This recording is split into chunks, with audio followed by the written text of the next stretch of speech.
एक घर में एक बुजुर्ग माँ ने अपने बेटे से कहा कि यह प्याला बहुत पुराना हो गया है, इसे कुम्हार के पास ले जाओ, शायद ठीक हो जाए। बेटा प्याला लेकर बाजार पहुंचा और कुम्हार की दुकान पर रख दिया। कुम्हार ने प्याले को हाथ में लिया, उसे देखा, घुमाया और अचानक उसकी आंखें ठहर गईं। उसके चेहरे पर अजीब सा डर और हैरत आ गई। उसने धीमी आवाज में कहा कि यह प्याला आम नहीं है। लड़का हंस पड़ा और बोला कि इसमें ऐसा क्या है, बस एक टूटा हुआ प्याला ही तो है। कुम्हार ने कहा कि यह प्याला अल्लाह का है। यह सुनते ही लड़का घबरा गया और गुस्से में बोला कि यह कैसी बात कर रहे हो, होश में तो हो। कुम्हार ने कहा कि वह बिल्कुल होश में है और जो कह रहा है सच कह रहा है। पास खड़े लोगों ने सुन लिया, भीड़ जमा हो गई। किसी ने कहा कि यह गुस्ताखी है, किसी ने कहा कि इसे पकड़ो। शोर बढ़ता गया और सिपाही आ पहुंचा। उसने पूछा कि क्या मामला है। लोगों ने बताया कि यह आदमी एक टूटे प्याले को अल्लाह का प्याला बता रहा है। सिपाही ने कुम्हार को डांटा और कहा कि ऐसी बातें जानलेवा हो सकती हैं। कुम्हार ने सिर झुकाकर कहा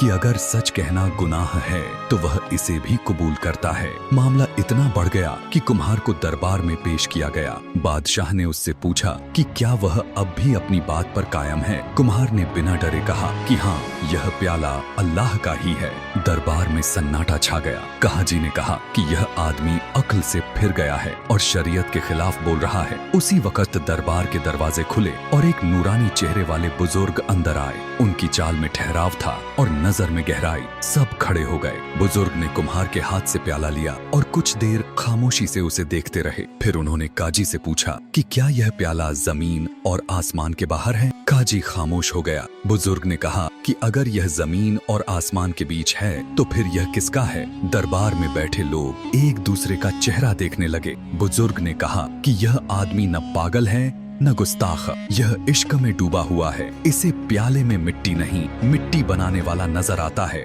यह दीवाना है और दीवानों की जुबान को कानून से नहीं तौला जाता। बादशाह ने सिर झुका लिया और हुक्म दिया कि कुम्हार को इज्जत के साथ रिहा किया जाए। कुम्हार की आंखों से आंसू बह निकले। उसने प्याले को सीने से लगा लिया। दरबार खत्म हो गया। लोग अपने अपने रास्ते चल पड़े। मगर उस दिन बहुतों के दिलों में एक सवाल छोड़ गया, क्योंकि जब दिल अल्लाह की मोहब्बत से भर जाता है तो इंसान को हर चीज में वही नजर आता है। तब प्याला, जूता या चादर नहीं दिखती, सिर्फ उसका मालिक दिखता है।